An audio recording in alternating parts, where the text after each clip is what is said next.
জীবনকে আমরা কতজন কতভাবেই না বিশ্লেষণ করে থাকি, কখনো কখনো জীবনের নানা পরিচয় উপস্থাপন করি। সেই উপস্থাপনায় কেউ কেউ নিজেকে ফেমাসও মনে করি, কিন্তু দর্শক আমরা বিশ্বাস করতে চাই আপনারা প্রত্যেকেই ফেমাস, প্রত্যেকেই নিজ নিজ কাজে অসাধারণ এবং ফেমাস। বিশ্বাসটা শুধু নিজেকে করতে হবে, আর আমরা আপনার সেই বিশ্বাসের জন্য বারংবার আপনাকে প্রশ্ন করে মনে করিয়ে দিতে চাই, আর ইউ ফেমাস। দর্শক, স্বাগত জানাচ্ছি আর ইউ ফেমাস সিজন 2-তে। আপনাদের সাথে আছি আমি আহমেদ রেজা।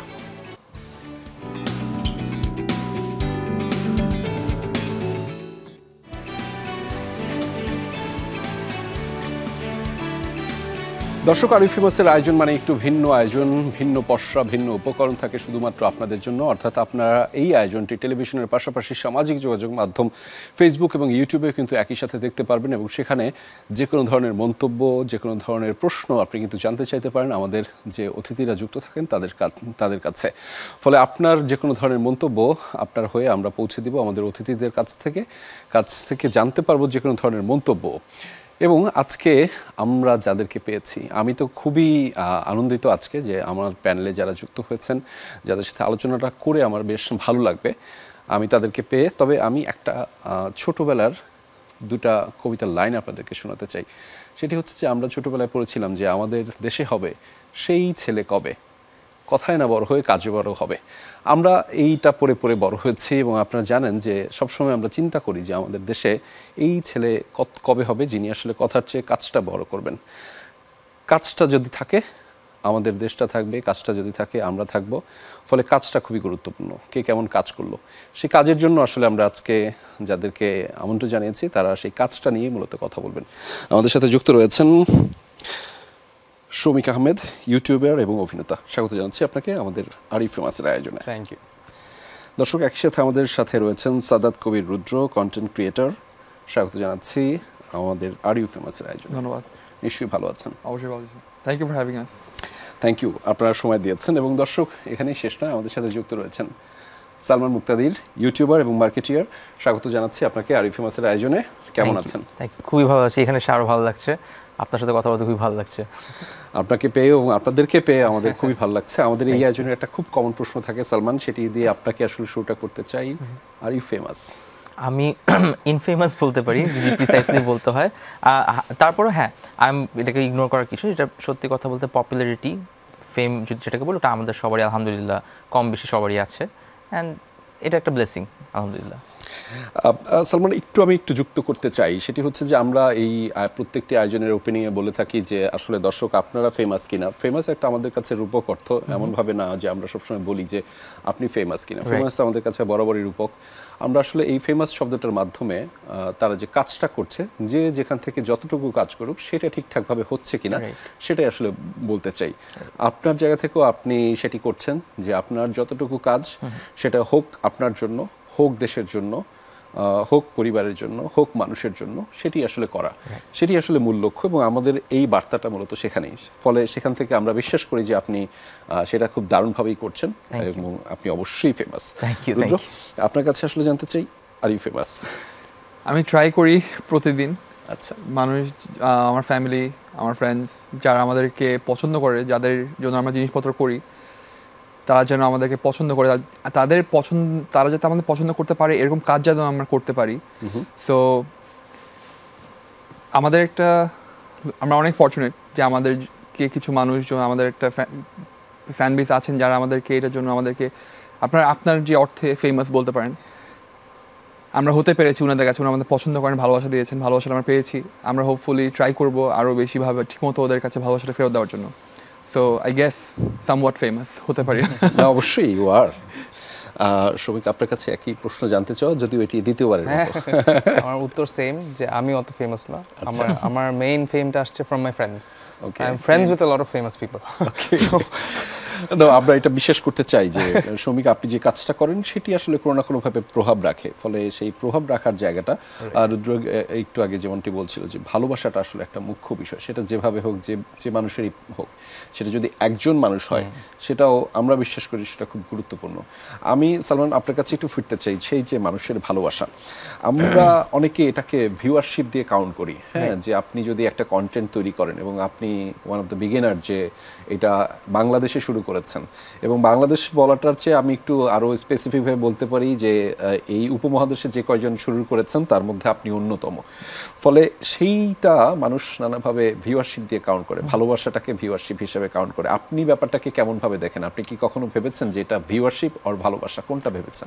আমি ডেফিনেটলি ভিউয়ারশিপটা শুধু কমার্শিয়াল ক্ষেত্রে হয়তো গণ্য করা হয়, কিন্তু আমাদের সবার ক্ষেত্রে একটা জিনিস কমন যে আমরা কিন্তু ভিডিও এখন আর আগের মতো বানাই না, খুবই কম। আর ভিউয়ারশিপ পাওয়ার জন্য প্রচুর পরিমাণে ভিডিও আগে বানাইতে হবে, বিকজ অ্যালগরিদম তাই বলে যে যত বেশি কন্টেন্ট আপনি র্যান্ডমলি ছাড়বেন অ্যালগরিদম তত বেশি ভিউজ দিবে। বাট ওইটা আমাদেরকে হ্যাপি করে না, অ্যান্ড এটাকে আমি একটা ভালো দিক হিসেবে কেন দেখি যে আমাদের মানসিক শান্তি কিংবা আমাদের অ্যাচিভমেন্ট, আমাদের credibility should not be represented by views digitally, যেটা একটা অ্যালগরিদম ডিসাইড করতেছে। রাদার আমাদের কাজ দিয়ে মানুষ যদি চিনে, যেমন এখন পর্যন্ত আমি লাস্ট 2-3 বছরের ভিডিও বানিয়েছি দেখে আমার মনে নেই আমাদের লাস্ট ভিডিও কবে বের হয়েছে এটাও মনে নেই, কিন্তু ওইটা কিন্তু এক যুগ আগের একটা ভিডিও দেখেও মানুষ এখনো মনে রাখে প্রিসাইসলি। এটা একটা ভালোবাসার জিনিস। এখানে একটা পয়েন্ট অ্যাড করতে চাই, সেটা হচ্ছে যে আপনি যে আমাদেরকে এখানে ডেকেছেন, I am sure Dhaka guys হিসেবেই ডেকেছেন, রাইট? সো আমরা ঢাকা গাইজের কাজ করি কি না করি, যত রেগুলার ভিডিও হওয়া উচিত ওটা না করেও যদি এখনো এরকম ডাক পাই, তো that is something is blessing আসলে, যে আমরা যতটুকু কাজ করতে পেরেছি মানুষের কাজগুলো অ্যাকসেপ্ট করেছে। আমি এখানে একটা শব্দ যুক্ত করতে চাই। আমি উল্লেখ করেছিলাম যে ভালোবাসা কিংবা ভিউয়ারশিপ, কিন্তু ভালোবাসা এবং ভিউয়ারশিপ এই যে দীর্ঘ সময় পর্যন্ত সাস্টেইন করলো, এটার একটা মূল কারণ হচ্ছে যে একটা প্রভাব। মানে আমি যে শব্দটা যুক্ত করতে চাই সেটি হচ্ছে প্রভাব। মানে আপনারা যখন যেটা করেছেন, এটা 2 বছরের আগে হোক 3 বছরের আগে হোক, সেটা কিন্তু কোনো না কোনোভাবে প্রভাবিত করছে। আমরা অনেককে আপনাদেরকে মানে একটা ইংরেজি টার্ম বলি যে you people are influencer, but ওইটা কিন্তু আলাদা। আমরা হয়তো বলার জন্য বলি, কিন্তু আমি যদি দিন শেষে সমীকরণ হিসেব করি যে এটা আসলেই প্রভাব রাখছে কিনা, সেটার জন্যই কিন্তু আজকে এখানে। আপনি যখন প্রভাব শব্দটা ব্যবহার করলেন, তারপরে কিন্তু আমি মাথায় এটাই চিন্তা করতেছিলাম যে আমরা ইনফ্লুয়েন্সার ওয়ার্ডটাকে এত লাইটলি নিয়ে নিচ্ছি। উনি যখন প্রভাব বললো তখনই হচ্ছে সঙ্গে সঙ্গে মাথাটা ক্যাচ করে প্রভাব, এই শব্দটার ভার কিন্তু অনেক বেশি, এটার ভ্যালু অনেক বেশি। ইনফ্লুয়েন্সার ওয়ার্ড টার্মটা এখন খুব অনেক ইজি হয়ে গেছে, একদম সিম্পলিফাইড হয়ে গেছে। If you are just on, তুই যে সোশ্যাল মিডিয়া থাকলে you are an influencer, right? ব্যাপারটা ওয়েদার একটা মানুষের উপর ইমপ্যাক্ট কিরকম হতে পারে, এটা অনেক ডিফিকাল্ট। আপনার ওই কথাটার সাথে একদম কমপ্লিটলি একমত যে আপনি যেটা বললেন ভিউয়ারশিপ না ভালোবাসা। সো এই ভিউয়ারশিপ, এই নাম্বারস হয়তো অনেকেরই আছে, বাট এই প্রভাবটা কতজনের আছে? সো এই প্রভাবটাই হচ্ছে আসলে কাজ। সো আপনার কাজে যদি ভ্যালু থাকে, আপনার কাজ থেকে যদি মানুষ কিছু নিতে পারে, আপনার কাজ থেকে যদি মানুষ আপনাকে মনে রাখতে পারে, তাহলে আই থিঙ্ক আপনি ওই প্রভাবটা রাখছেন। বাট ওই ভিউয়ারশিপ নাম্বারস দিয়ে যদি আমি জাজ করতে যাই আপনি ফেমাস, পপুলার ইউটিউবার, নাটকের নাকি ইনফ্লুয়েন্সার, এটা আসলে একটু ঠুনকো হয়ে যায়। একদমই। এবং ঠুনকোর জায়গা থেকে আমি প্রভাব থেকে আরও একটু ছোট স্পেসে আসতে চাই। প্রভাবটা যদি আমরা আরও ছোট করি, সেটা হচ্ছে ভাব। যে ভাব এবং ভালোবাসা তৈরি হয়, বা ভাবের জন্য যদি আপনি এইটা সাস্টেইন করতে চান, যে এই মানুষের এই ভাবটা, অর্থাৎ ইতিবাচক ভাবটা আমি আসলে কোনো না কোনোভাবে পেতে চাই। আপনারা হয়তো, আমি যদি লঙ্গার ভার্সনে চিন্তা করি যে না, এটা পেতেই হবে, এরকমভাবে কাজ করে চিন্তা করে এই কাজটা করা যায় না, এটা কঠিন। বাট কোনো না কোনোভাবে এই যে ভাবের আদান প্রদান যেটা হয়, এটা পেলে ভালো লাগে। যখন ভালো লাগে তখন আসলে একটা দায়িত্ব তৈরি হয় যে আমি কি ওনাকে ঠিকভাবে মোটিভেট করছি, ঠিকভাবে গাইড করছি, কিংবা আমার কোনো কথার মাধ্যমে তিনি আসলে নেতিবাচকভাবে প্রভাবিত হচ্ছেন না। ফলে এটা খুব জরুরি। এবং যখন এই প্রসঙ্গটা আসলো, তখন মানে দায়িত্বের সাথে পরিবার, বাংলাদেশ, মানুষ, অনেক কিছু আসে। খুবই সারপ্রাইজিংলি আপনারা সেখানে খুব দারুণভাবে আপনাদের এফোর্টটা দিয়েছেন, নিজেদেরকে ইনভলভ করেছেন। আমি সালমান আপনাকে আবারও শুরুটা করতে চাই, সেটি হচ্ছে যে এই যে ভাবের সাথে দায়িত্ব, মানুষ এবং দেশ যখন আসে, সেখানে পিছপা হওয়া যায় না। অনেক কিছুর সাথে আসলে সমীকরণের সাথে সঙ্গ দেয়া যায়, কিন্তু সেই সঙ্গ থেকে আসলে অনেক কিছু সমঝোতা হয় না। কি হয়েছিল? মানে আপনি এই কথা অনেকবার বলেছেন, মনের সাথে কি দ্বন্দ্ব চলছিল? আমি জানি যে কোনো একটা দ্বন্দ্ব চলছিল, যে স্টেপটা অ্যাহেড করার সাথে সাথে। আমি জুলাই গণঅভ্যুত্থানের কথা বলছি। আমার মনে হয় যে আপনারা যেই চিন্তা নিয়ে রাস্তা নেমেছিলেন, আমরা প্রিটিমাচ সবাই কিন্তু একই যুদ্ধের হাতিয়ার, হয়তো আমাদের ভিন্ন ছিল, কিন্তু আমাদের কিন্তু মোটিভ সবারই সেম ছিল, যে সত্যতা এবং ন্যায়ের পথে যাওয়া। এখন আমরা কেউই কিন্তু আসলে এখানে ফেরেশতা না, সবারই কিন্তু কোনো কোনো ভুল ত্রুটি আছে, সবারই কোনো না কোনো একটা পাস্ট আছে, সিক্রেট আছে। বাট কিছু কিছু সময় আমরা শব্দ ব্যবহার করি যে লিমিট ক্রস করা যায় না। তো ওই মোমেন্টে অনেক কিছু লিমিট ক্রস হয়ে গিয়েছিল। এখন সেই লিমিটটা কি একটা দুইটা জিনিসের না, মানে কমপ্লিটলি একটা সাধারণ মানুষের চিন্তা ভাবনাকে, স্বপ্নকে সব কিছুকে ক্রস করে এমন একটা পর্যায়ে চলে যাওয়া যেখানে হচ্ছে আপনি মানতেই পারবেন না যে এটাও পৃথিবীতে এখনো সম্ভব। আপনার চোখের সামনে আপনার ছোট ছোট জুনিয়রদেরকে যাদেরকে আপনি যাদের সাথে ফুটবল খেলতেছেন, কথা বলতেছেন, কাজ করতেছেন, ক্লাসে গেছেন, হয়তো রিক্সায় চড়ছেন, ওদেরকে খালি মেরে ফেলা নেবেন। জিনিসটা হচ্ছে যে যুদ্ধ হতে পারে, বাট যুদ্ধের মধ্যে কিন্তু আপনার শুধু আপনার সাথে এনিমি না, যুদ্ধের ময়দানে কিন্তু আপনি মানুষ না, আপনি একটা পশু, সেটাও কিন্তু দেখা যায়।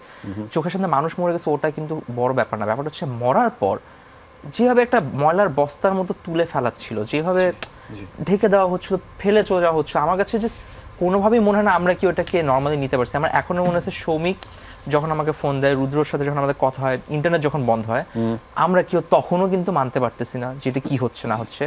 ওই মোমেন্টে আমাদের কেউ নামার সময় কোনো এজেন্ডা নিয়ে নামি নাই। কেন নামছে আমি প্রিটি শিওর আমরা কেউ জানি না আমরা কেন বের হয়েছি, কেউ জানি না, আমাদের কোনো মোটিভ না। আমরা যে জানি সৌমিক কোথায়, আমি গেটে, তুই কোথায়, আমি আসতেছি, রুদ্র কোথায়, ও অমুক জায়গাতে। কিন্তু কেন, কখন যাবি, কি প্ল্যান, নো কোয়েশ্চেনস আস্কড। আমরা যে জানি যে আমি মরলে ও আছে, ও মরলে আমি আছি, আমরা তিনজন কেউ না কেউ একটা ইয়ে করবো। অ্যান্ড এইটার কোনো কোয়েশ্চেন আমার মনে হয় না থাকা উচিত, কারণ মানে নর্মাল না, একদমই নর্মাল না, এটা কখনোই নর্মাল না। এটাই সৌমিক, এখানটাতেই আমি ফিরতে চাই যে আপনারা চিন্তা করেননি, কিন্তু আমি সালমানের একটা বক্তব্যে শুনেছি যে আজকে হয়তো আপনি আমাকে দেখছেন যে আমি শিক্ষার্থীদের পাশে এসে দাঁড়িয়েছি, সেটা তাদের মধ্যে একটা আস্থা জোগাড় করেছে। কিন্তু সালমান বা আপনাদের এই গ্রুপটা, যদি আপনাদের গ্রুপটা না বলাই ভালো, যে দলটা বা আপনাদের কার্যক্রমটা, সেটি শুধুমাত্র এই সাময়িক সময়ের জন্যই যে শিক্ষার্থীদের পাশে এসে দাঁড়িয়েছে এরকম না। সালমান যেমন একটু আগে বলেছেন, ভাই দেখেন আমি এরকমই, আপনি হয়তো আমাকে আগে ফাইন্ড আউট করতে পারেন নাই যে আমি আমাকে কেমন, তখন হয়তো আপনি আপনার মতো করে আসলে চিন্তা করেছেন। আমি আগেও যেটা ছিলাম এখনো তাই, আমি যদি ভুল না বলি, রাইট?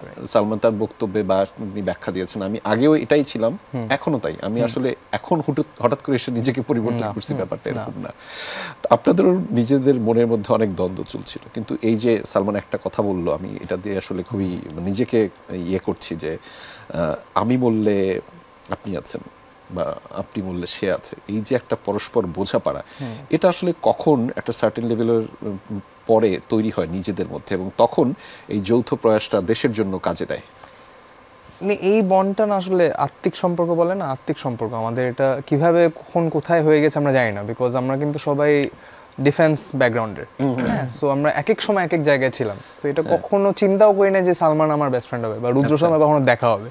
সো ওইটা কখনো ছিল না, কাইন্ড অফ ডেস্টিনি। আমাদের ওই বন্ডটা কিভাবে হয়ে গেছে। অ্যান্ড মানে এটা আসলে আশ্চর্যজনক যে আমাদের এই ফ্রেন্ডশিপটা ইজ মোর দেন 20 ইয়ার্স না, অলমোস্ট। সো এই 20 ইয়ার্সের ফ্রেন্ডশিপ, এটা কিন্তু অনেকের থাকে না, এত বড় গ্রুপ থাকে না। আমাদের ফ্রেন্ডশিপ শুরু হয় যখন আমাদের বাবারা আমাদেরকে বেল্ট দিয়ে পিটাইতো, এখন আমাদের হাফ অফ আস আর বাবা, মানে পুরো একটা ফুল লাইফ সাইকেল দিয়ে আমরা চলে আসছি আর কি। আসলে ওই আত্মিক সম্পর্ক যখন এই যে আমাদের 5 জনের মধ্যে বা আমাদের 7 জনের মধ্যে আছে, এবং এই সম্পর্কটাই বা এই টানটাই হয়তো আমরা আমাদের, যারা আমাদেরকে ফলো করে, যারা আমাদেরকে এত বছর ধরে দেখছে, এখন 13-14 বছর হয়ে গেছে যে আমরা এগুলো শুরু করছি, সো যারা আমাদেরকে এইভাবে দেখে আসছে, ফলো করে আসছে, সো ওদের সাথে আমাদের কিছুটা দায়িত্ববোধ আছে, কিছুটা কানেকশন আছে। সো যখন সালমান যেটা বলছে যে আমার বলতে গেলে এখন রোম খারাপ হয়েছে, যে এইভাবে যখন দেখছি যে ওদের সাথে এগুলা হচ্ছে, তখন আসলে মানে আমার কিন্তু, আমি রাস্তায় নামছিলাম, নেমে ওদেরকে ফোন দিছি যে আমি নামছি, আমি কিন্তু এটার জন্য না যে আমাকে বাঁচাইতে, আমি জানি যে এটা বলা মাত্র ওরা চলে আসবে, হ্যাঁ। সো ওইটা কনফিডেন্সে আমি ফোন দিছি। এন্ড আমার নামার একমাত্র রিজন ছিল হচ্ছে আমি যখন শুনলাম যে আমার এলাকার ছেলে পেলে মাইর খাচ্ছে, বাচ্চা ছেলে পেলে, এদেরকে আমি খেলতে দেখি, এদের সাথে আমার প্রতিদিন চায়ের কাপে আড্ডা হয়, এরা মাইর খাচ্ছে, আমার এলাকায় গুলি হচ্ছে, তখন না আমি আর মানে বাসায় ঢুকতে আর কতক্ষণ, জিনিসটা ওরকম। আর এখন আরেকটা খুব ইম্পর্টেন্ট জিনিস, এটা কিন্তু কোনো মাস্টার প্ল্যান না, না, সবাই বলে অনেক মাস্টার প্ল্যান ছিল, এটার মধ্যে কোনো মাস্টার প্ল্যান নাই। এবং আমি কিন্তু এটাই বলেছি যে আপনারাও আসলে যে দেশবোধের জায়গা থেকেই আসলে এবং মানুষের কথা চিন্তা করে নেমেছেন, যে সেটা হয়তো আপনার ছোট ভাই, আপনার এলাকার ছোট ভাইটা এভাবে মার খাচ্ছে, এটা তো হতে পারে না। যখন আপনি দেখলেন এই যে সবার সাথে একসাথে পথে নামা, সমীজন বলছিল যে এখনো তার গুজবাম দাঁড়িয়ে যায় ব্যাপারটার সাথে, ওই সময়ের কোনো একটা ছোট ঘটনা কি আপনার কাছ থেকে জানতে পারি, রুদ্র? আমার জন্য ব্যাপারটা ডিফিকাল্ট ছিল, কারণ হচ্ছে যে মানে ডিফিকাল্ট অনুসেন্সে যে আমি যেখানে থাকি, আমি হচ্ছে আমাদের ফ্রেন্ড সার্কেল যারা সবাই কম বেশি এক জায়গাতেই থাকে, আমার বাসাটা হচ্ছে একটু দূরে, আচ্ছা, বাট অত দূরে না যে পৌঁছতে পারবো না। তো যখন শ্রমিক যে ডিউচেস গেটে অ্যাটাক হয়, আমার গ্যাঞ্জাম শুরু হয়, তখন শ্রমিক হচ্ছে ফোন দিয়ে বলছে যে এখানে এরকম হচ্ছে। তো আমি তখন হচ্ছে আমার আমি ব্র্যাক ইউনিভার্সিটি ছিলাম, সো আমার ওই সাইড আবার ব্র্যাক ইউনিভার্সিটিতে ওই দিন সকালবেলা হচ্ছে গ্যাঞ্জাম হচ্ছে। সো ব্র্যাকের জুনিয়র্স, তারপর ব্র্যাকে আমার যারা ছিল সবাই বলছে যে ভাই এখানে গ্যাঞ্জাম হচ্ছে। তো আমি প্ল্যান করেছি ব্র্যাকে যাব। এখন শ্রমিক এখান থেকে এই সাইড থেকে ফোন দিয়ে বলছে যে এই গেটে ঝামেলা হচ্ছে। আমি পড়ে গেছি এখন একটা ডিফিকাল্ট সিচুয়েশনে। হ্যাঁ, আমি এখন কোন দিকে যাব? কথা হচ্ছে যে এখন গিভেন আমি যেখানে থাকি আমার এখন কোন দিকে যাওয়া সম্ভব হয়নি, পরে দুই সাইডে গেট বন্ধ বেসিক্যালি। সো আমি না যেতে পারছি এখন ডানে, না যেতে পারছি বামে, বাসার মধ্যে বসে আছি ফোন হাতে নিয়ে, ফ্রেন্ডরা খালি ফোন দিচ্ছি, কেউ হঠাৎ করে ফোন ধরে, কেউ ফোন ধরে না। একটা বাজে একটা সিচুয়েশন আমি বুঝতে পারছি না। দেন একটা হয় যে একটা ওয়ার্ড আছে না, সার্ভাইভার্স গিল্ট। আমার একটা পর্যায়ে কিছু হয়নি, আমি জানি যে আমার বন্ধুরা হয়তো সবাই ঠিকঠাক মতো আছে। দেন আমার মনে হচ্ছে যে আমার ফ্রেন্ডরা যদি এখন মাইর খায়, ঠিক আছে, ওইখানে যদি কিছু হয়, এটা নিয়ে তো পসিবল না থাকে এভাবে। অ্যান্ড দেন ধর একজন করে ফোন দিয়ে দেখলাম যে ঠিক আছে সবাই যে যার মতো বাসায় পৌঁছায় গেছে, ঠিক আছে, সবাই টিয়ার গ্যাস খাইছে, বাট দে আর অ্যালাইভ, সবাই বেঁচে আছে, সমস্যা নেই। তারপর মানে ভালো একটা, ঠিক আছে, ওই দিন ঠিক আছে, আলহামদুলিল্লাহ যে ভালো আছে, সবাই সুস্থ আছে, অ্যাট লিস্ট বেঁচে আছে। এবং যারা চলে গেছেন তাদের প্রতি তো অবশ্যই আমাদের শ্রদ্ধা, এবং সেটি আমরা যতদিন থাকবো ততদিন তাদের কথা অবশ্যই, তাদের ত্যাগের কথা। আমি 5 আগস্টের সালমান মুক্তাদিরের দেয়া একটা পোস্টের কথা একটু দর্শকদেরকে আবার একটু পড়ে শোনাই। মহান আল্লাহ এই জেনজি প্রজন্ম দ্বারা আমাদের সবাইকে পৃথিবীর ভয়ঙ্কর ও অমানবিক স্বৈরশাসকের হাত থেকে রক্ষা করেছেন। তারা আমাদের জন্য যা করেছেন তা বিশ্ব ও অন্যান্য দেশ করতে পারেনি। নিঃস্বার্থভাবে আত্মত্যাগকারী এই প্রজন্মের কাছে আমরা সবাই ঋণী। আল্লাহ তাদের উপর অপার রহমত ও আশীর্বাদ বর্ষণ করুক। আর আমি এই জেনজিকে সালাম জানাই, আপনারা আমাদের নায়ক। এই স্ট্যাটাসটা আপনি যখন যদি আপনি পুরোটাই পড়ে শুনেছেন, বাট তারপর আমি এটা আরেকবার সেকেন্ড টাইম ক্লিয়ারিফাই করতে চাই যে এইটা যখন আমরা লিখি তখন আমরা মাত্র নিউজটা পাই। তো সেই সময়টাতে যেটা হয় যে এটা লেখার সময় মন থেকে কেন আমরা তখন ডিসকাস করছিলাম যে আমাদের বাবা মা থেকে শুরু করে, টিচার থেকে শুরু করে, কর্পোরেট থেকে শুরু করে, সবাই গেলে একটা কথা বলতে, যে ফার্মের মুরগি, এরা কি এই জেনারেশন কিচ্ছু। এই জেনারেশনের প্রতি সবার অনেক ক্ষোভ ছিল একটা। তো তখন আমার মনে হয়েছে কি যে এরাই এমন একটা কাজ করছে, যখন সবাই কমপ্লেন করছে সারা বছর পর বছর, এই টাইমে গিয়ে একটা সিনিয়র মানুষ, সিটিজেন, বাবা মা, চাচা চাচা, কর্পোরেট, পাওয়ারফুল মানুষ, কেউ একটা টু শব্দ করে নাই। এই ফার্মের মুরগি যাদেরকে বলছি ওরা কিন্তু এসে আজকে, ওরা না আসলে আমরা তো সাহস পাইতাম না, রাস্তায় নামছি বিকজ ওরা নামছে না, আমরাও নামতাম না, কে নিজের পসিবল না, ওরাই তো আমাদেরকে এই সাহসটা দিচ্ছে। আমি এটা মন থেকে বলছি, বিকজ ভেরি অনেস্ট, কেউ চিন্তাও করেনি 5 আগস্টে এটা হবে। আমরা সবাই চিন্তা করছি শেষ, দুনিয়া শেষ, আমরা গেছি। তো 5 আগস্ট যখন এটা হচ্ছে, ওদের কাছে আমাদের একটা কৃতজ্ঞতা, পুরো দেশের কৃতজ্ঞ থাকা উচিত। তো জেনারেশনকে দোষ দেওয়াটা একটু বন্ধ করতে হবে, because we don't know them properly yet. না বলতে পারো প্লিজ, কিছু অ্যাড করবেন? না ইটস ওকে। আমি যখন আমরা আসলে যে কোনো ধরনের মন্তব্য করি তখন আসলে একটা শব্দ বলি না যে জাজমেন্টাল ওয়েতে মন্তব্য করি, সেই জাজমেন্টাল ওয়েটাতে তো আপনাদেরকে অনেক মন্তব্য করেছেন, নেতিবাচকভাবে ধুয়ে দিয়েছে, এবং একটা সময় জানতে পেরেছে আসলে সঠিক সময়ে সঠিক কাজটা করাটা জরুরি, এবং সেটা আপনারা প্রমাণ করেছেন। তবে এই মুহূর্তে আমাকে একটা সঠিক সময়ে সঠিক কাজ করতে হবে, সেটা একটা বিরতি নিতে হবে। দর্শক, আরিফ ফেমাসের আয়োজনে ছোট্ট একটা বিরতি নিচ্ছি, ফিরছি একটু পরেই, আমাদের সাথেই থাকুন, কোথাও যাবেন না।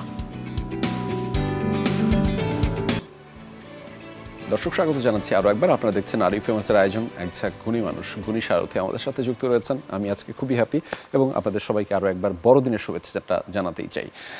এবং বড়দিনের এই দিনে আজকে আমাদের সাথে যুক্ত হয়েছেন সালমান। আমি আপনাকে যে প্রশ্নটা রেখে গিয়েছিলাম, যে এটি শুধু সালমানের জন্য না, আপনাদের জন্য, সবার সাথে একই, যে আমরা আসলে যে সময় মন্তব্য করি তখন আসলে নিজের মতো করে ভেবে নিজে একটা পারসেপশন দাঁড় করিয়ে তারপরে যে কোনো কাউকে বিচার করি।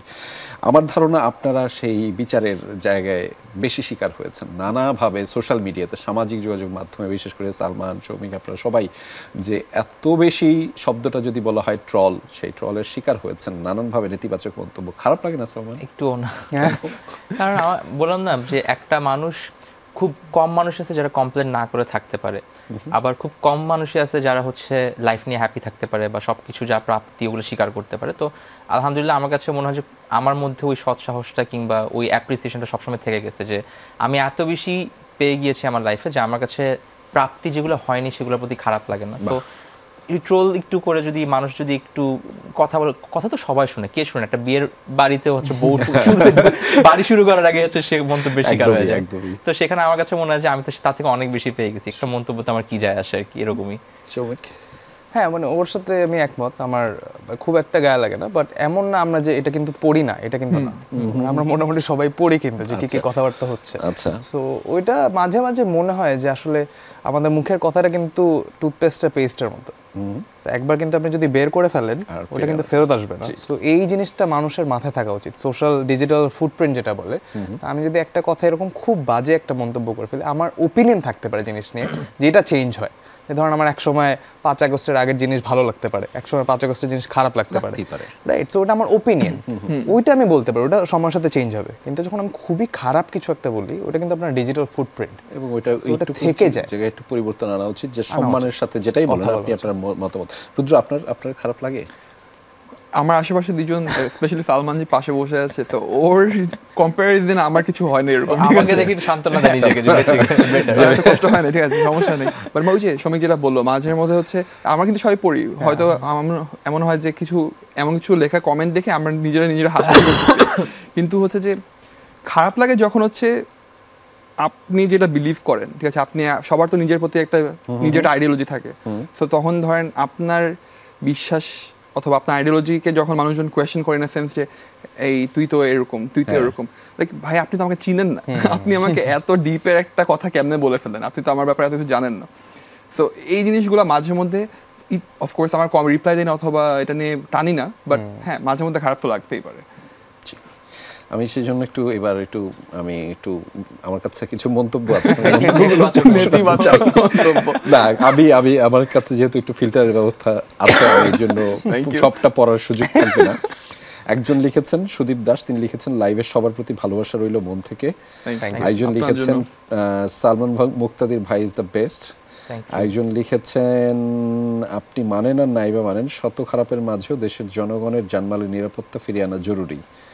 একজন লিখেছে Dhaka guys studio always best. একজন লিখেছে জনপ্রিয়তাই সব নয়, মুখ্য উদ্দেশ্য হওয়া উচিত জনকল্যাণ। লাভ ইউ সালমান ভাই, লাভ ইউ সালমান। একজন লিখেছেন এই মন্তব্যটা পড়াই দরকার, শফিক আহমেদ আসে নাই কেন?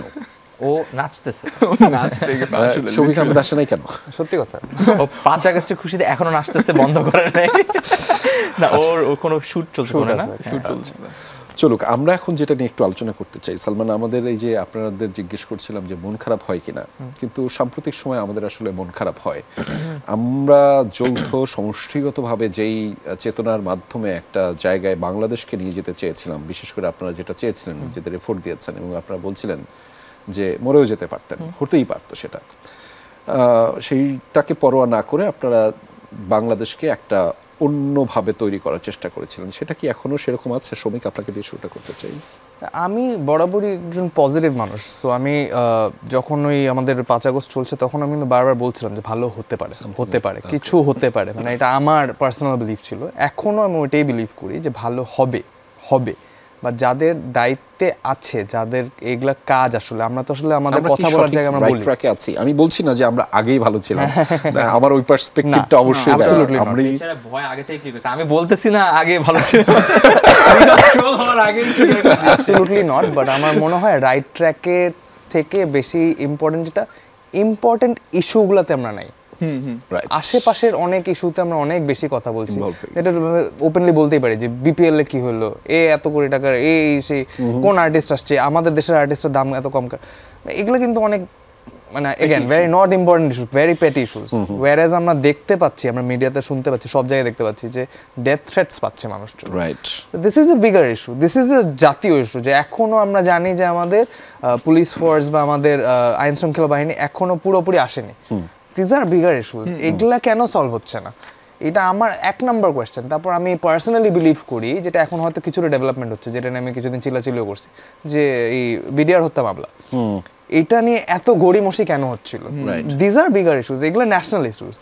এগুলার দিকে না থাকে আমরা দেখি যে আজকে কে আমাদের এখানে সমন্বয়, কে আজকে উপদেষ্টা হলো, ওর পাস্টে ফেসবুকে কি বলছিল, দিস আর ভেরি পেটি ইস্যুস। সো আমার মনে হয় রাইট ট্র্যাকের থেকে ইম্পর্টেন্ট হচ্ছে এখন ন্যাশনাল ইন্টারেস্টে ইম্পর্টেন্ট ইস্যুস নিয়ে কথা ফোকাস। অ্যাবসলিউটলি। রুদ্র, আপনি কিছু অ্যাড করতে চান? শ্রমিক যেরকম বলো যে ও পজিটিভ চিন্তা ভাবনা করে, আমাদের ফ্রেন্ড সার্কেল আমি হচ্ছি যে পেসিমিস্টটা, আমি হচ্ছে সবসময় খারাপ জিনিসটা নিয়ে সবার আগে মাথায় আসি, ডিপ্রেসড। তো এটাই তো আমার কাছে যেটা মনে হয় যে সময় যেটা বললো যে এখন যেসব জিনিসগুলো দেখছি আমাদের ইম্পর্টেন্ট ইস্যুসগুলো বাদে লাইক 5 আগস্টের পর থেকে স্পেশালি আমার কাছে মনে হয়েছে যে যারাই যে সব জায়গায় বসেছেন ওনাদের কাছে মেইন আমরা আগে যেটা করতাম আর কি, ঠিক আছে, আমি ধরেন আওয়ামী লীগের নেতা, আমি হচ্ছে বিপক্ষ পার্টি যারা আছে বিএনপি জামাত, ওদেরকে সারাদিন ওদের নামে কথা ছড়াবো আর কি, ওদেরকে দোষারোপ করব। আমি বিএনপির লোক, আমি আওয়ামী লীগ সারাদিন দোষারোপ করবো।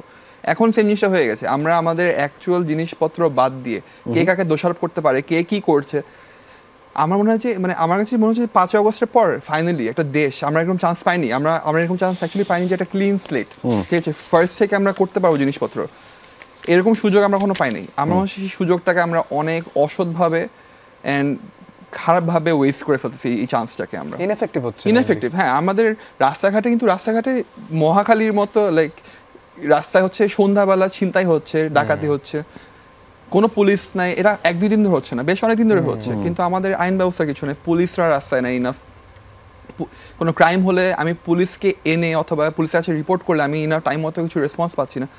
আইন ব্যবস্থা সবার আগে আনতে হবে। সো এইটা যদি এখন না পারি, সো আমি জানি না, there are lot of other issues, I understand, কিন্তু মেইন ইস্যু তো অবশ্যই, বড় ইস্যু ছোট ইস্যু তো আছে, তো বড় ইস্যুগুলোকে আমার মনে হয় আগে ফোকাস করাটা বেশি ইম্পর্টেন্ট। সালমান, আমার মনে হয় যে ইমোশনাল ভন্ডামিটা সবার আগে বাদ দিতে হবে। কথায় কথায় এই যে যান চলে গেল, আমার শহীদ ভাইরা, আমার কি বলে শুরু থেকে আমাদের হিস্ট্রি শুরুতেই তো আমাদের শুনতে খারাপ লাগবে, but can you deny the fact that আমাদের ছোটবেলা থেকে, ইভেন আমাদের আগের জেনারেশনও ছোটবেলা থেকে এই মুজিব এবং জিয়াকে দিয়ে যে হিস্ট্রির লিমিটেশন সেট করা হয়েছে, এখান থেকে আমরা চিন্তাও কোনোদিন নিজে কোয়েশ্চেন করি না যে আইডল কি দুজন মধ্যে আর কেউ হওয়া সম্ভব ছিল না, মানে এদেরকে কি জোরপূর্বক আমার আইডল মানতেই হবে নাকি আমার নিজের একটা আইডল থাকতে পারে। এক, দ্বিতীয় হচ্ছে যে আমি কি সবসময় আমার হিস্ট্রি দিয়ে আমার ফিউচারকে বিল্ড করবো, এরকম কি কোনো বাধ্যকতা আছে, নাকি আমার প্রেজেন্ট ওয়ার্ল্ড ওয়াইড যে সিচুয়েশন, যেটা রিয়েলিস্টিক সিচুয়েশন, সেটাকে চিন্তা করে আমি আমার নেক্সট পদক্ষেপগুলো নিব। এখন আমি যতই বলি না কেন যে হ্যাঁ আমাদের এখানে অনেকে শহীদ হয়েছে, এবার 2400, সেমভাবে তো হিস্ট্রিতে আমাদের 71-এও শহীদ হয়েছে, 52-তেও শহীদ হয়েছে, কিন্তু ওইটা হচ্ছে আমার একটা ইমোশনাল সান্ত্বনা, আমি নিজেকে ইমোশনালি বিল্ড করতেছি হবে। প্র্যাকটিক্যালিটি হচ্ছে ভাইয়া আমার এখন কনসার্টের দরকার নেই, টু বি অনেস্ট। আমি রাহাত ফাতে আলী খানকে দিয়ে যে পরিমাণে টাকা খরচ করে যেটা অর্জন করে আমি যত টিকিট লস দেখাইছি, এই সেম পরিমাণ এফর্ট, সেম পরিমাণ টাইম আপনি আপনার সোলজারদের উপর লাগান, আপনি আপনার জনশক্তির উপর লাগান, তারপর গিয়ে আপনি দেখেন বাংলাদেশে কোনো চেঞ্জ হয় না কিনা। আমার কনসার্ট দরকার, চ্যারিটি লাগবে না, বাংলাদেশের মানুষকে রাস্তায় পড়ে থাকবে না। এই চ্যারিটি করে আপনি যখন প্রণোদনা দিবেন, ওটার জন্য যে প্রসেস, যে delay, it's not realistic enough. এক, আমি সেটাই বলবো যে ওটা বিএনপি হোক, আওয়ামী লীগ হোক, আর এখনকার আমাদের সমন্বয়করা হোক, আমার মনে হয় যে ইমোশনাল সব কিছু বাদ দিয়ে, পিপল প্লিজিংটা বাদ দিয়ে, মানুষকে খুশি করা বাদ দিয়ে, be a leader. You guys are fighter, এটাতে কোনো ডাউট নেই, বাট ফাইটার আর লিডার সেম জিনিস না। Fighting in a ring is not same as coaching somebody, it's not the same thing, so you have to be a leader কখনো people pleasing করে না, leader takes decisions, we need to take real fast decisions যদি বাংলাদেশকে আসলে change করতে হয়। নাহলে আমি ভাষণ শুনতে চাই না, ভাষণ বহুত আগে জিনিস, ভাষণ বাদ, কনসার্ট বাদ, টেক অ্যাকশনস, এটার জন্য মানুষ হেট করবে, টেক ইট। আমাদের মোটিভ হওয়া থাকা এটা না উচিত না, যদি আজকে কথার কথা রুদ্র যদি মন্ত্রী হয়, আপনি যদি মন্ত্রী, ও যদি মন্ত্রী হয়, মোটিভ এটা হওয়া উচিত না চেয়ার কতদিন ধরে রাখতে পারবো, মোটিভ হওয়া উচিত আমাকে চেয়ার দেওয়া হয়েছে, চেয়ারের দায়িত্ব এটা, এই দায়িত্ব নিতে গিয়ে যদি আমার চেয়ার চলে যায় যাক, বাট আমি আমার দায়িত্ব ফুলফিল করবো। চেয়ার ধরে রাখা আমার মোটিভ হইতে পারে না, যেটা এখন সবাই করতেছে। সো প্লিজ পিপল প্লিজিং বাদ দিয়ে টেক অ্যাকশনস, এটা হচ্ছে আমার বি রিয়েলিস্ট, অপটিমিস্টিক না পেসিমিস্টিক না, বি রিয়েলিস্ট, সিম্পল। আমি দারুণভাবে অনুপ্রাণিত সালমান আপনার কথাটার মাধ্যমে, যে আসলেই যে আমরা দায়িত্বটাকে ধরে, ক্ষমতাটাকে ধরে রাখতে চাই, দায়িত্ব এত কমপ্লিকেটেড না কিন্তু দেশ যেমন। আমি আরেকটা বিষয় একটু অ্যাড করতে চাই, যে সালমান আসলে চিকিৎসার দায়িত্ব নিল একটা সময় ধরে, এবং 9 দফা থেকে 1 দফা এই আন্দোলনটা হওয়ার ক্ষেত্রে আপনারও একটা অনবদ্য ভূমিকা ছিল, এবং তারপর পরে আমরা দেখলাম যে এই গণঅভ্যুত্থানের পরে যে পরিবর্তনটা হলো, সেখানে নাগরিক কমিটিতে আপনি জায়গা পেলেন, এবং আপনি সেটা বললেন যে আপনি রাজনীতি করবেন কিনা সেটি সময়ে বলে দিবে। সেই যে রাজনৈতিক মোড়কে কিংবা রাজনৈতিক ব্যানারে যদি আপনি আসেন, বা সেখানে আপনি এই যে দায়িত্ব বা ক্ষমতার ডেফিনেশনটা আপনার জায়গা থেকে কেমন হবে, সেটিও আপনি একটু আগে ব্যাখ্যাটা দিলেন। আমি যদি সেখানে জানতে চাই যে আপনি কি আসলেই রাজনীতির মাধ্যমে আসতে চান কিনা, সেটা আজকে যমুনার মাধ্যমেও জানাতে পারেন। আমরা তো ভাই রাজনীতি তো কোনো পার্টি করা তো রাজনীতি না। সৌমিক আমি রুদ্র এই যে এই পুরো দেশের সংস্কারের জন্য যেই আমাদের কাজ, প্রত্যেকটা মানুষ যে রাস্তা নামছে, এটা রাজনীতি। রাজনীতি গত এই 50+ বছরের মধ্যে পুরো মোড়কই চেঞ্জ করে দিয়েছে। রাজনীতি মানে আমরা ধরে নিছি পার্টি থাকবে, প্রত্যেক এলাকায় আপনার হচ্ছে সংগঠন থাকবে, সিটস থাকবে, ওটা জয় করতে হবে, ভোটিং হবে। এটা রাজনীতি না, এটা হচ্ছে ভোটিং, এটা হচ্ছে ইলেকশন। ইলেকশন ইউনিভার্সিটিতে হয়, আমরা ওটার কথা বলতেছি না। রাজনীতি হইতে হবে দেশের জন্য। যদি দেশের জন্য না হয় তাহলে এটা ইদার ব্যবসা হয়ে যাবে, নয়তো ইলেকশন ব্যবসা হয়ে যাবে। আমরা যে এই কনভারসেশন করতেছে, আপনি রাজনৈতিক আলাপই কিন্তু করতেছেন, দ্যাট ইজ রাজনীতি। অ্যাজ লং এজ আমি রাজনীতির সাথে যে কোনোভাবে সম্পৃক্ত, কনভারসেশন হোক, অ্যাকশন হোক, চ্যারিটি হোক, প্রভাব হোক, সেই প্রভাবটাই কিন্তু রাজনীতি। রাজনীতি মানে ইলেকশন না, সিটস না, এটা আমাদের আগে ভুলে যেতে হবে। এই প্রত্যেকে যে চিন্তা করতেছি নেক্সট ভোটিং কি হবে, নেক্সট প্রত্যেকটা জনগণ যে কথা বলতেছে, দ্যাট ইজ রাজনীতি। আমরা সবাই কিন্তু রাজনীতিই করতেছি। I don't need seats, I don't need cars, I don't need power. আমি কি একটা মানুষকে যদি হেল্প করতে হয়, এই যে চিকিৎসার কথা বললেন, আমরা যে রাস্তায় নামছি প্রোটেকশনের জন্য, শ্রমিক কি কোনো পাঞ্জাবি পরে কোট পরে নামছিল না? রাজনীতির কোনো র্যাঙ্ক থাকে না, তো ওইটাই তো রাজনীতি। দ্যাটস হোয়াট আ রাজনৈতিক লিডার শুড হ্যাভ ডান, যেটা এখনো কেউ করতেছে না। তো রাজনীতির ডেফিনেশনটাকে আগে বুঝতে হবে আমাদের। এই আমরা একটু ভুল ডেফিনেশন আমার মনে হয় লিভ করতেছি, আমার মনে হয় নীতি নির্ধারণটাই আমাদের আটকাই গেছে। আমরা এখন যারা আসছে সমন্বয়ক বলে, অথবা যারাই আসছে আর কি, যারা আসতে যাচ্ছে নেক্সট স্টেজের জন্য, সবাই কিন্তু সেম মানে মোড়কেই আসছে, সেম জিনিস। এসে হচ্ছে গিয়ে মাইক লাগবে, মাইকে চিল্লাই, ঠিক আছে, আমরা বক্তৃতা দিতে হবে, মানুষের সঙ্গে জড়ো করতে হবে, আমার এজেন্ডা বলতে হবে। Right, you don't have to do, মানে লাগবে না তো আমাদের, আমরা নর্মালি বলেই শুনতে পারি, চিল্লানোর কিছু নাই।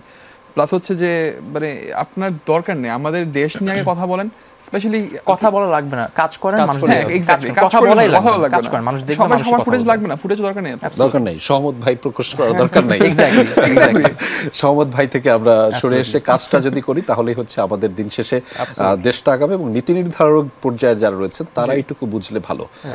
তবে দর্শক, এই মুহূর্তে আপনাদেরকে যেটা বুঝতে হবে, একটা ছোট বিরতি নিচ্ছি, ফিরছি একটু পরেই, কোথাও যাবেন না। দর্শক, স্বাগত জানাচ্ছি আরও একবার আরই ফেমাসের আয়োজনে। একজন গুণী মানুষ, সারথী মানুষ এবং দারুণ প্রাণচাঞ্চল্যে ভরা মানুষ আমাদের সাথে যুক্ত রয়েছেন। আমরা শ্রমিক আপনার কাছে ফিরতে চাই। আমাদের একটা পর্ব থাকে শেষ এই আয়োজনে, একদম আমরা শেষ পর্বে রয়েছি। সেই পর্বটার নাম হচ্ছে যে যাহা বলিব মিথ্যা বলিব, অর্থাৎ আপনাদের তিনজনের জ্ঞাতার্থেই যে আমরা একটা শব্দ, একটা বাক্য বলবো, যেই শব্দটা বা বাক্যটা দিয়ে আপনাকে একটা মিথ্যা বলতে হবে, আর কিছুই না, বড় জোরটা। কিন্তু এটা আবারও দর্শকদের কাছে আবারও জানিয়ে দিই, এটা কিন্তু পুরোটাই মিথ্যে, যে এটাকে নিয়ে আবার কোনোভাবে আলাদাভাবে ভাবার কোনো সুযোগ নাই। আমি শ্রমিক আপনাকে দিয়ে শুরুটা করতে চাই। সালমান মুক্তাদির। আমি আগে ক্লিয়ার করে নেই দর্শকদের কাছে যে আমি অত্যন্ত সত্যবাদী একজন মানুষ। আমি এই শোতে এসে মিথ্যা বলার প্র্যাকটিস করি। আচ্ছা, সালমান মুক্তাদির হচ্ছে অভদ্র ছেলে। অভদ্র ছেলে, আচ্ছা। সাদাত কবির রুদ্র। একদমই ফানি না। শৌফিক আহমেদ। নাচতে পারে না। Facebook. Real story. Okay. YouTube. বেশি বোরিং না। একটা সহজ প্রশ্ন আপনাকে এবার করছি, আর ইউ ফেমাস? না। হ্যাঁ। সহজ প্রশ্নতে। আচ্ছা, এই প্রশ্নটা আরেকবার করছি, মানে এটা যদি শব্দ হিসেবে আপনাকে বলা হয়, আর ইউ ফেমাস, মানে প্রশ্ন না, শব্দ হিসেবে আমাকে বলা হয়। হ্যাঁ, না, আপনার কাছে দেয়া হলো এই শব্দটা, আর ইউ ফেমাস, এটা কি আসলে? আর ইউ ফেমাস এই আয়োজনটা কি? খুবই জঘন্য শো, ভালোই লাগে না এখানে আসতে। Thank you so much. Rudra, আপনার কাছে আসলে ফিরতে চাই। শৌমিক আহমেদ। Worst father. ও না, অনেক রাগ না ওর উপর। আমার তো মিথ্যা বলতে হবে, তাই না? খালি হ্যাঁ, তাহলে ঠিক আছে, তাই না? ঠিক আছে, আমি গেমটা ঠিক ধরেছি। ঠিক আছে, right. Salman Muktadir. Best father. না, এটা তো ইয়ে হয়ে গেল, রিভার্স।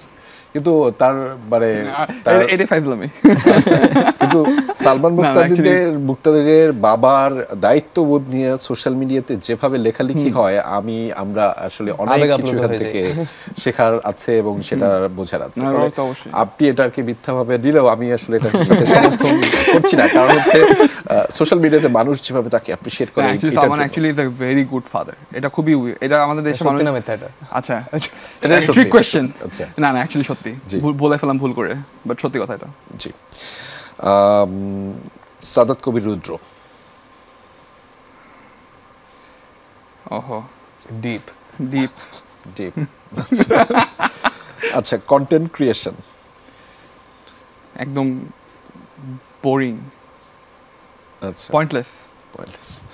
আচ্ছা, ইউটিউবার। ইউটিউবার একদমই লাইফ চেঞ্জিং না। আচ্ছা, অভিনেতা। আমাদের অনেক ভালো আছে। আচ্ছা, জেনজি। বল ফার্মের মুরগি এখন বল। ফার্মের মুরগি। Thank you. Are you famous? Yes, এটা ট্রিক কোয়েশ্চেন ছিল। আই নো, এই জন্যই বললাম, বাট আমি কোয়েশ্চেনে ধরতে পারছি। Thank you so much. এবার আমরা thank you. সালমান মুক্তাদির আপনার কাছে যেতে চাই। শমিক আহমেদ। খুবই আনট্যালেন্টেড একটা ছেলে। আচ্ছা, সাদাত কবির রুদ্র। খুবই আনট্যালেন্টেড একটা ছেলে। একই।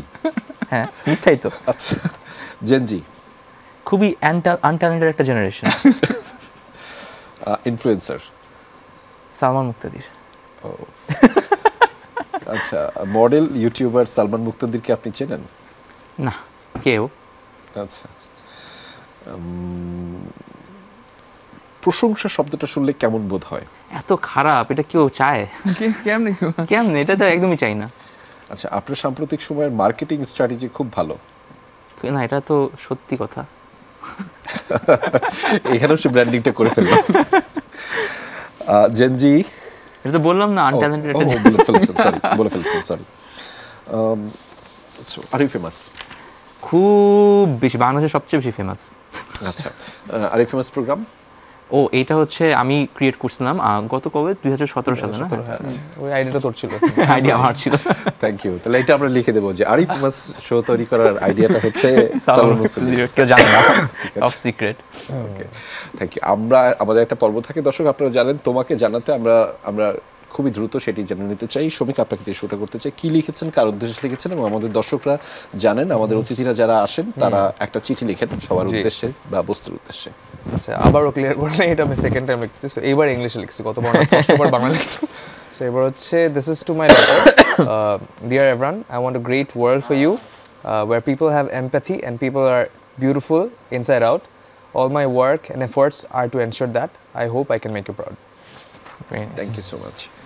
রুদ্র, আমার কি বলতে হবে আমি কার জন্য লিখেছি এটা? আপনিও বলতে পারলে ভালো। লাভ লেটার হলে সমস্যা নেই। লাভ লেটার, আমি এটা আমার কাছে মনে হয় লেখার সময় চিন্তা করছিলাম দেশ নিয়ে অ্যাকচুয়ালি। জি, আমি লিখেছি, deer beloved, I wanted you to be the most beautiful being in existence, but alas, we have different definitions of beauty. That's pretty thank much. You. Very nice. আমি লিখছি এমন সবার জন্য যারা হচ্ছে হয়তো এটা শুনতে চাচ্ছিল বা জানেও না যে এটা শুনতে চায়। তো তাদেরকে আমি বলছি যে মানুষ মাঝে মাঝে তোমার ক্ষতি করবে, সেটাই স্বাভাবিক। মানুষ অনেক সময় খারাপ ব্যবহার করবে, কষ্ট দিবে, সেটাও কিন্তু স্বাভাবিক। এটা অস্বাভাবিক কিছু না। সবাই অস্বাভাবিক রকমের ভালো নাও হতে পারে, তাই তুমি তাই হও, তুমি অস্বাভাবিক রকমের ভিন্ন একজন মানুষ হও, কারণ এটাই কিন্তু স্বাভাবিক। তো দারুণ কথা। আপনি কিভাবে লেখেন সালমান? আপনি কি বই পড়েন? কবি মুক্তাদির। একদমই না, আমার বই, আমার সবচেয়ে বেশি বই এখানে রুদ্র আর সৌমিক পড়ে অ্যাকচুয়ালি। আচ্ছা, সবচেয়ে বেশি। আমি একদমই বই পড়ি না। আপনি বই পড়েন না? আমি অডিও বুক শুনি, বাট পড়ি না। এত দারুণ কম্বিনেশনটা কেমন হয় আপনাদের প্রত্যেকেরই দারুণভাবে। আমি যদি আপনি আমাকে একটু অ্যালাউ করেন যে আমি আপনার পার্সোনাল লাইফ নিয়ে দুই একটা বিষয় জানতে চাই। এই যে মানুষ যেভাবে জানতে চায়, আমরা একটু আপনার বাবার ব্যাপারটাও শুনছিলাম, সবাই যেভাবে বলে আপনাকে অ্যাপ্রিসিয়েট করে, আপনার কোনো ধরনের মন্তব্য আছে এই বিষয়টার ক্ষেত্রে? এটা টোটালি আপনার উপরে ছেড়ে দেয়া, যে মানুষ অ্যাপ্রিসিয়েশন করে নানানভাবে তাদের মতো করে, আবার আমরা একটু আগে জানছিলাম যে নানানভাবে জাজমেন্টাল ওয়েতে মন্তব্য করে। আপনি পুরো ব্যাপারটাকেই, এই পরিবার কেন্দ্রিক ব্যাপারটা আমার খুব ভালো লাগে যখন একটা মানুষ পরিবারকে খুব সময় দেয়। দিন শেষে আমাদের তো আর কিছুই থাকে না, একমাত্র পরিবারই আমাদেরকে সাপোর্ট দেয় সব কিছুর পরে। আমি সবচেয়ে খারাপ হলেও পরিবারটা আমার সাথে থাকে, সবচেয়ে ভালো হলেও পরিবারটা আমার সাথে থাকে। আপনাকে দেখলে মনে হয় না যে আপনি পরিবার কেন্দ্রিক একটা মানুষ, মানে পুরোটা উল্টা। রাইট। মানে এটা কেমন ভাবে হলো? আমি আসলে এটা সত্যি আমাকে যেটা মনে হয় আমি ওটাই, কিন্তু আসলে কিন্তু আমি পরিবার কেন্দ্রিক একদমই না, আর আমার সময়ও দেওয়া হয় না খুব একটা। কিন্তু আমার একটা থিওরি আছে যে আমি যদি 5 মিনিটও সময় দিতে পারি, 5 মিনিটে আমি আমার পুরোটা দিব। মানে এমন না যে আমি ফোনে আসি দেন কাজ করতে করতে বাচ্চাদের, এরকম না। আমি যদি অল্প সময় দিব, কিন্তু এটাও সত্যি যে আমি পরিবারকে সময় দিতে পারি না বিকজ পরিবারের ভালোর জন্যই। বিকজ আমরা সবাই জানি যারা এখন এভরান আছে, এটা সৌমিকও বলতে পারবে যে ওর এখন টেনশনটা একটু বেশি যে এভরানের স্কুলিং কেমন হবে, ওটা এখন শুরু হয় নাই। তো আমার মনে হয় যে পরিবারের এইটা একটা ব্যাপার। দ্বিতীয়ত আমি একটা খুব পরে উপলব্ধি করতে পারলাম, পরিবার শব্দটা বলতে হচ্ছে আমরা রক্তের সম্পর্ক বুঝি সবসময়। তো হঠাৎ করে আমার মাথায় আসলো যে আমাদের ওয়াইফ বা আমরা স্বামী স্ত্রী যারা, আমাদের কিন্তু রক্তের কোনো কানেকশন নাই, তারপরে কেন আমরা রক্তের সম্পর্কের মতো একজন আরেকজনকে তো ব্লাইন্ডলি ট্রাস্ট করি, কেন আমরা লাইফ পার্টনার হয়ে যাই? তো তার যদি পরিবার কীরকম যে এই যে বললো না যে আমরা একসাথে বড় হয়েছি, আমি মারা গেলে সে আছে, সে মারা গেলে আমি আছি, এইটাই পরিবারের মেইন কনসেপ্ট। অর্থাৎ আপনার রক্তের সম্পর্কের একজন আত্মীয় কিন্তু আপনার বিপদের সময় ফোন না তুলতে পারে, আবার যাকে আপনি চিনেন না, আপনি হয়তো 2 দিন দেখা করছেন, এই লোকটা ফোন দিয়ে আপনাকে জিজ্ঞেস করতে পারে, ভাই আপনার ব্যাপারে এটা শুনছি, কি লাগবে বলেন, আমি অ্যারেঞ্জ করতেছি, আমি আসি। এটা হচ্ছে পরিবারের মেইন ইয়ে। তো যখন আমি বাচ্চাদেরকে নিয়ে, আমার স্ত্রীকে নিয়ে যখন আমি আমার সংসার শুরু করি, প্রথম একটু খারাপ লাগতেছিল যে সবাই বলতেছিল যে সরি, এটা আমার সাথে সবসময় হয়, আসলে একটু ফিল করতেছিলাম যে কেউ আমাকে বাবা হিসেবে হয়তো অ্যাকসেপ্ট করছে না। দেন আই রিয়েলাইজ যে অ্যাকসেপ্ট করবে তো আমারা দিশে এরা। তো ওই মোমেন্টটাতে আমি রিয়েলাইজ করছি যে এতটাও খারাপ না, তখন আর খারাপ লাগে নাই। পরিবারের কনসেপ্টটা যখন আপনি ধরতে পারবেন, আপনি একটা পরিবার কেন্দ্রিক মানুষই হবেন। যে পরিবার কেন্দ্রিক একটা মানুষ, যেরকম ভালো ছেলে, যেরকম ভালো ভাই, যেরকম ভালো বাবা, যেরকম ভালো বন্ধু, যেরকম ভালো বস, একটা পরিবার কেন্দ্রিক মানুষের এটাই সব জায়গাতে পরিবার বানায় ফেলে। অফিসেও আপনি একটা পরিবার, বাসাতেও আপনি একটা পরিবার। তো এটাই হচ্ছে আমার মনে হয় যে পরিবারের। থ্যাংক ইউ সালমান, এত সুন্দর কথা আমি মানে কবে যে শুনেছি। Thank you so much Salman, অনেক কিছু শেখার আছে আপনাদের জন্য, এবং আপনারা কষ্ট করে সময় দিয়েছেন। সৌমিক, রুদ্র এবং সালমান, আপনাদের প্রতি আমাদের কৃতজ্ঞতা। আপনারা নিশ্চয়ই ভালো থাকবেন। আপনাদের ইতিবাচক চিন্তা আমাদের দেশকে, মানুষকে বদলাবে। দর্শক, আরবি ফেমাসের আয়োজনে আপনারা যারা ছিলেন, আপনারা নিশ্চয়ই এই ইতিবাচক বার্তাগুলো পেয়েছেন, এবং আমরা বিশ্বাস করি এই পরিবর্তনের ধারা, এই পরিবর্তনের ছোঁয়া সালমান, সৌমিক, রুদ্র যেভাবে বলল, সেটি আপনার মধ্যেও পৌঁছে যাবে, এবং আপনি পৌঁছে গেলে, আপনি পরিবর্তিত হলে দেশ বদলাবে। দেশ বদলালে আমাদের সবার জিতটা হয়ে যায়। ভালো থাকবেন, দেখা হবে পরবর্তী আয়োজনে।